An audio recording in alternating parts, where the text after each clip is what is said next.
Welcome to Fall Ritual Haunted Attraction Video Reviews 2023. Today I want to talk about Reaper's Revenge in the Scranton, PA area. Reaper's Revenge has 5 attractions: Hayride, Lost Carnival, Delirium, Pitch Black, and Sector 13. And they have a new attraction coming in 2024. So there'll be 6 attractions starting next year. So keep an eye on that. We did get to see the building for it, and it looks unbelievable from the outside with the lighting and the pumpkins out there. Can't wait to see what they have planned for that. So all 5 attractions is one price that gets you into all 5. It's not one of those haunts where you can just pick and choose. Like say if you just want to do the Hayride or you just want to do Lost Carnival. It is one price for all attractions. The prices do vary depending on what day you want to go. So check the website and see what the price range are. And they do have coupons on their website as well. So I recommend going on their website and taking advantage of those coupons. They do have a VIP option. You can see right there.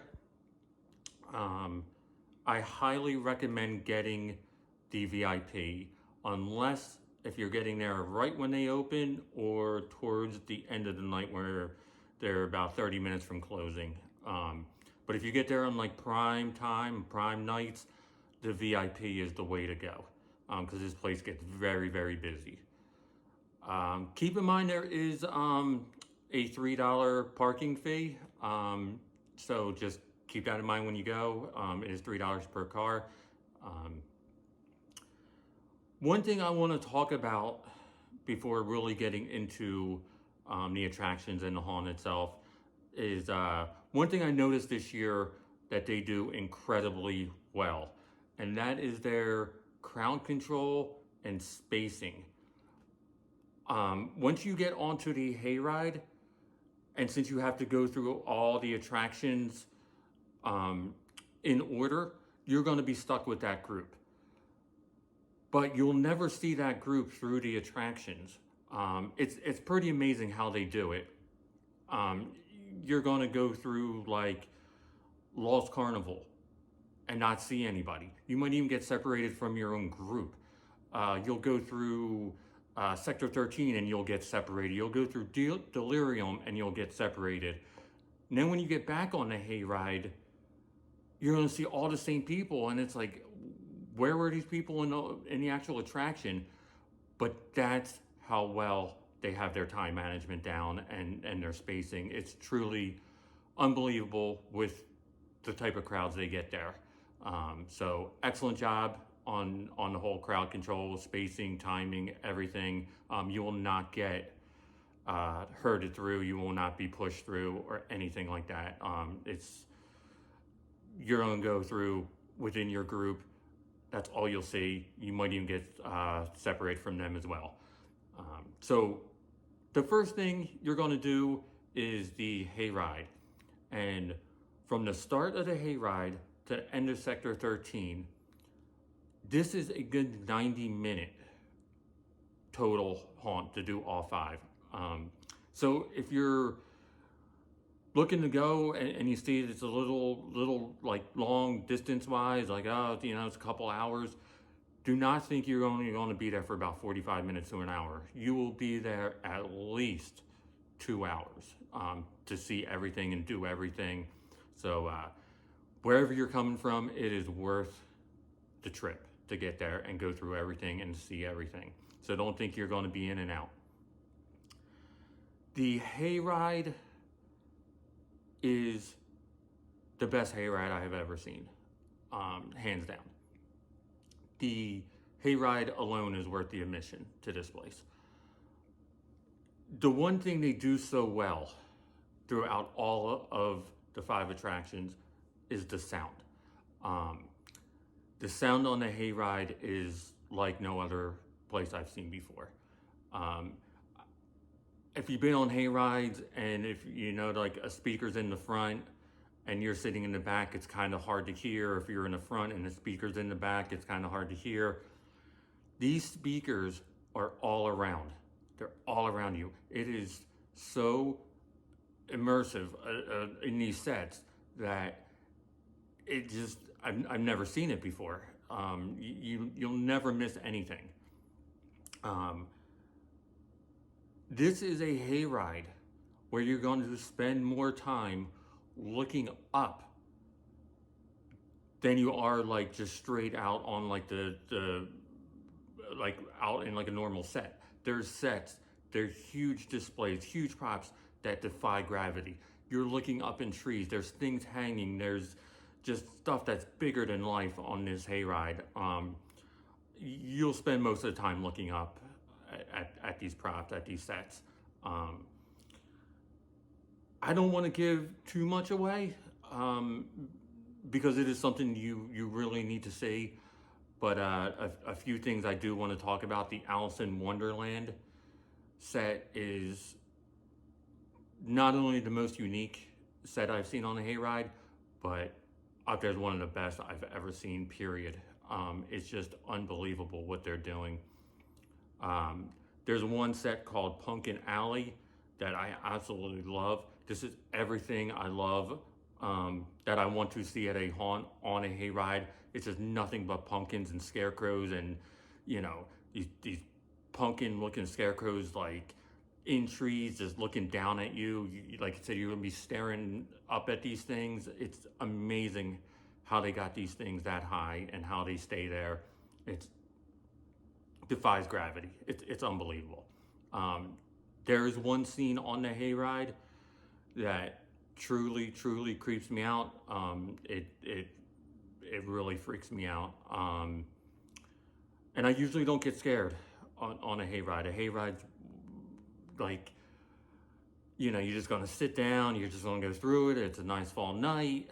Rarely do I get freaked out on a hayride, but there is one scene that just genuinely scares me. It's really because of the actor on the hayride.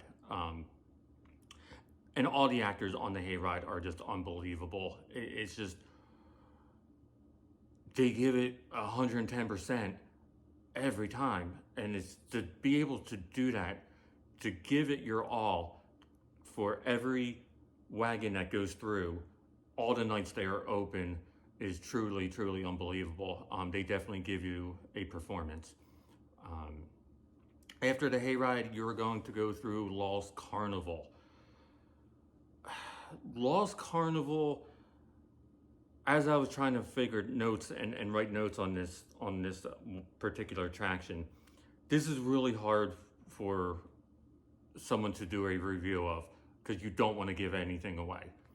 But it's probably one of the greatest things I've ever seen. It's the best carnival circus attraction I've ever been through. It looks like it was built in the 50s and abandoned, but everything's still running and working. Totally creepy and old vibe to it. But there's still people there, there's actors in there, but everything works and it just looks old. It's very interactive. There's gonna be a lot of buttons you can push. Again, going back to the sound in this attraction is unbelievable. It's actually my favorite part. You're gonna walk under these roller coaster tracks and it sounds like this roller coaster cart is coming right at you. It's like right above your head. I never experienced anything like that. There's a huge Ferris wheel. There's a merry-go-round.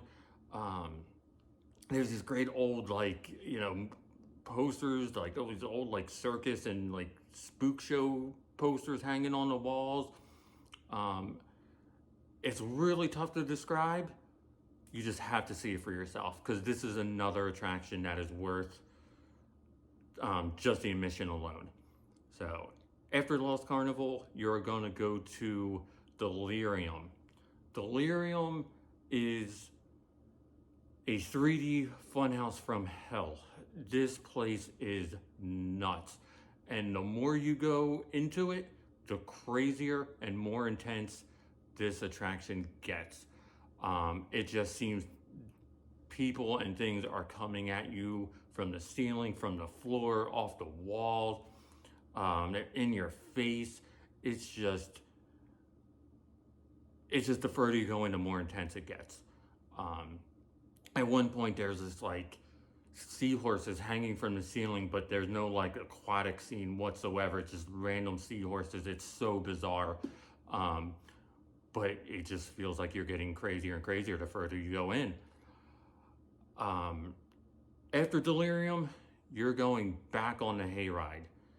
And you're going to see some crazy scenes once you get back on that hayride. That like slaughterhouse hillbilly scene where they're playing Rob Zombie is completely insane. It's just nuts. The actors there are crazy.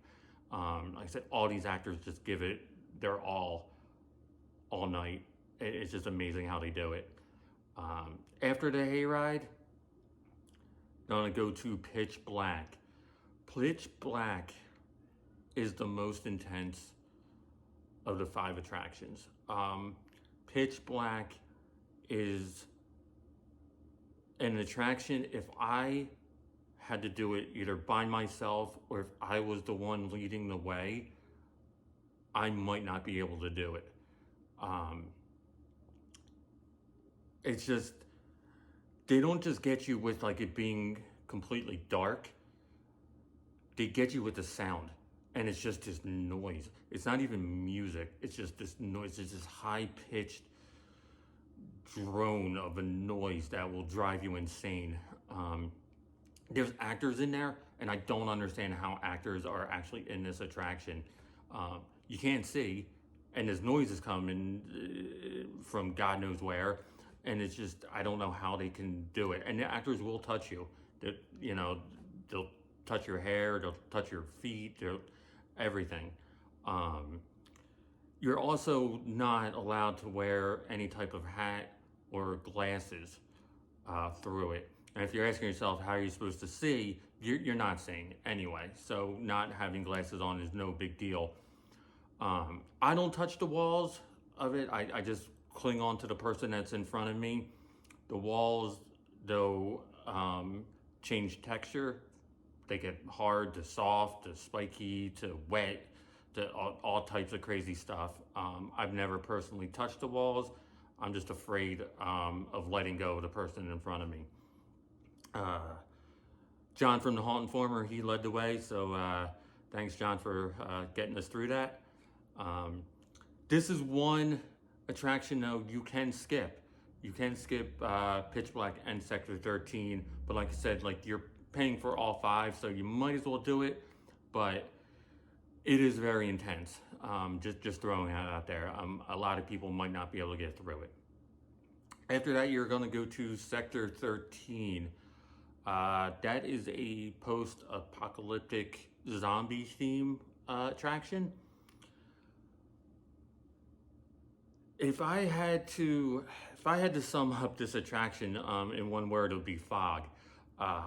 There's lots of fog, and usually I love fog, and it's crazy for me to say this, but I wish they would tone down the fog in this particular attraction.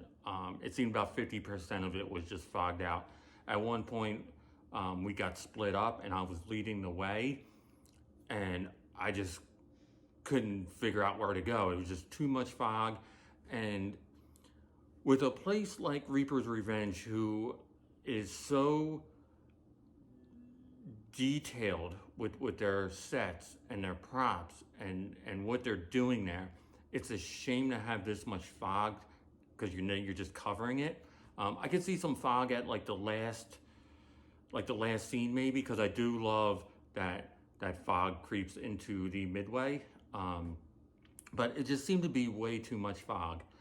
And I heard there was a lot of new scenes for Sector 13. I couldn't pick any out, but again, it could be due to the fact that it was just so foggy in there. But that would be like my only critique on that, is just tone down the fog, which again is crazy for me to say that, but I do want to see what they have in there, and not just get fogged out. After Sector 13, there is a great midway, tons of photo ops, there's food vendors, there's a bonfire, music playing, just a great atmosphere. Like I said, that fog from Sector 13 is gonna go into the midway, and they have actors walking around that you can get pictures with. So that midway does become like a you know, its own little attraction. Tons of stuff to do. Like I said, you're gonna spend at least 2 hours to go through everything and see everything. They do have a gift shop there, so don't think you're gonna be in and out like this is like a 45-minute hour thing. No, this is like an all-night thing. This is plan this as like an all-night thing, as like a whole event. I highly recommend going to it. If you've never been there, check them out. It's definitely worth it. You know, go on the website, get those coupons. I can't wait to go back next year to go through that 6th attraction. If it's anything like the 5, it's going to be amazing. Thank you for watching. Please like and subscribe to my page. Go check them out. Reaper's Revenge in Scranton, PA.